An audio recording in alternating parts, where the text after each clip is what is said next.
चवंदा आहिनि त वठो त थर न त आहे बर। थर सिंध जो उहो इलाइक़ो आहे जितां जे न फ़क़ति माण्हुनि जो गुज़राणो बरसाति पवण सां आहे, पर हिते जा पखी पुखण माल मता तोड़े झंगली जीवत जो गुज़राणो बि बरसाति खां सवाइ नामुमकिन आहे।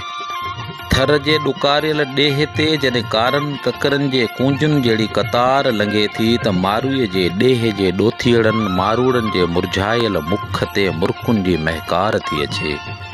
बरसाति जे बूंदुनि जे वॾ फुड़े जे वसकारे सां तल तरायुनि भिटुनि ऐं जबलनि ते मेल मेलाप जो मेलो लॻियो वञे।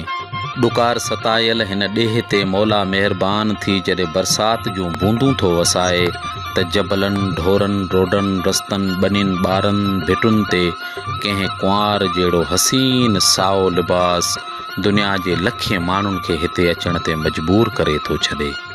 वरी जॾहिं कारूंझर जी ओट तोड़े चोट ते को रस भरियो रागी सुर सारंग खे छेड़े बूंद बिरह जी बहार लॻी वई दर्दवंदीअ जो देस वसी पियो साज़नि ऐं आवाज़नि खे छेड़े थो त ईअं थो लॻे ॼण ॿाट में लाट थी वई आहे।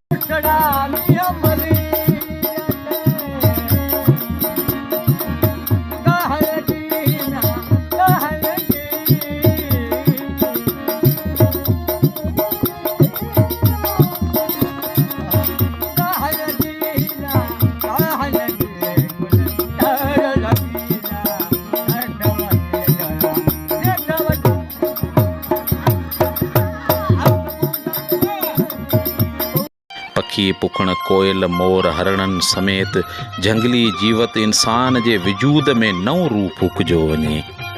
जॾहिं गॾी भिट ते अहिड़ी आशिकाना मौसम में बूंदुनि जे वसकारे में मिठीअ जे मंज़र ते नज़र पवे थी त कुझु घड़ियुनि लाइ ईअं महसूसु थिए थो त कुदरत जी सूंहं जो गुलिस्तान हेठि लही आयो आहे ऐं सावक जी सुरहाण पसे रहियो आहे।